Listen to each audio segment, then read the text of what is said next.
അക്ഷരങ്ങളിലൂടെ സൗഹൃദവും സ്നേഹവുമൊക്കെ നിലനിർത്തണമെന്ന സന്ദേശം പകർന്നു നൽകി 500-ലധികം ക്രിസ്മസ് ന്യൂ ഇയർ ആശംസാ കാർഡുകൾ സ്വന്തമായി തയ്യാറാക്കി ഒരുപറ്റം വിദ്യാർത്ഥികൾ. നെടുങ്കണ്ടം കല്ലാർ സ്കൂളിലെ കൂട്ടുകാരുടെ ആശംസാ കാർഡുകളുടെ വിശേഷങ്ങളാണ് ഇനി നമ്മൾ കാണാൻ പോകുന്നത്. Good morning Keralam. പ്രിയപ്പെട്ട മണിക്കുട്ടി, നിനക്ക് സുഖമാണോ? ക്രിസ്മസ് എന്തായി? നിനക്ക് ഈ പുതുവത്സരം വളരെ നന്നായിരിക്കട്ടെ എന്ന് ആശംസിക്കുന്നു. ഈ ക്രിസ്മസ് സന്തോഷത്തോടെ സമാധാനത്തോടെ ആഘോഷിക്കട്ടെ. Once again happy Christmas and happy new year.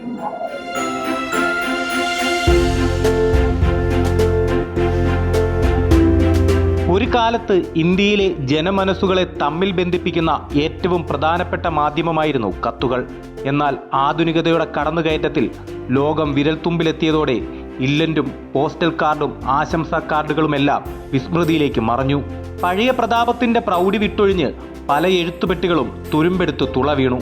എന്നാൽ മനസ്സുകളെ തമ്മിൽ ബന്ധിപ്പിക്കുന്ന ആ പോസ്റ്റൽ ഡിപ്പാർട്ട്മെന്റിന്റെ ചരിത്രം കുട്ടികളിലേക്ക് എത്തിക്കുക എന്ന ലക്ഷ്യത്തോടെയാണ് നെടുങ്കണ്ടം കല്ലാർ സർക്കാർ സ്കൂളിലെ NSSന്റെ നേതൃത്വത്തിൽ കുട്ടികളെ ആശംസാ കാർഡുകൾ എഴുതാൻ പ്രേരിപ്പിച്ചത്.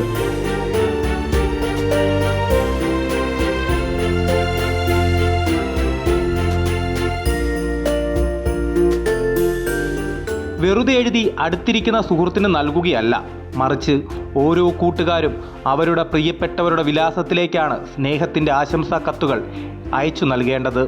ഞാൻ പഴയ തലമുറപ്പെട്ട മനുഷ്യനാണ്. അപ്പൊ ഞങ്ങൾ കുഞ്ഞായിരുന്ന കാലത്ത് എനിക്ക് ഏറ്റവും അധികം ഈ ഡിസംബർ മാസത്തിൽ എന്നെ ഏറ്റവും സന്തോഷിപ്പിച്ചിരുന്നതാണ് ക്രിസ്മസ് കാർഡുകൾ വരുന്നതും നോക്കി പോസ്റ്റ് ഓഫീസിൽ അവിടെ പോയി നിൽക്കുന്നതും. ഈ കുട്ടികൾക്ക് നഷ്ടപ്പെട്ടു പോയ ഒരു ഗതകാല തരള സ്മൃതിയാണ് അത്.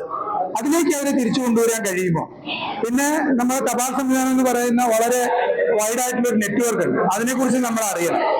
വാട്സാപ്പിലും ഫേസ്ബുക്കിലും ആശംസകൾ അറിയിക്കുന്ന പുതിയ തലമുറയ്ക്ക് കത്തെഴുത്തൊരു കൗതുകമായി മാറി. എഴുതിയ പലരും ആദ്യമായി കത്തെഴുതുന്നവരായിരുന്നു. ഈ ഓൺലൈൻ കാലഘട്ടത്തിൽ ഇങ്ങനെ ഒരു ആശയത്തിലേക്ക് വന്ന് സാറിനെ ഞാൻ ആശംസിക്കുകയാണ് ആദ്യം തന്നെ. കാരണം നമ്മൾ പഴമയിലേക്ക് പോകുമ്പോൾ നമ്മുടെ ഗൃഹാതുരമായ സ്മരണകളും നൊസ്റ്റാൾജിക് അനുഭവങ്ങളുമാണ് വരുന്നത്.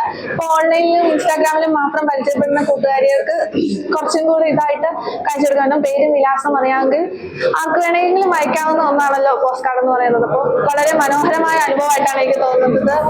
ഒരു കാലത്ത് കത്തുകൾക്ക് വേണ്ടി എഴുത്തുപെട്ടി തുറക്കുന്നതും കാത്തുനിന്നിരുന്ന പഴയ തലമുറയുടെ അനുഭവം സ്വന്തം ജീവിതത്തിൽ ആദ്യമായി നേരിട്ടറിഞ്ഞതിൻ്റെ സന്തോഷവും കുട്ടികൾക്കുണ്ട്.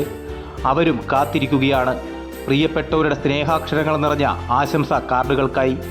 കൈരളി ന്യൂസ്, ഇടുക്കി.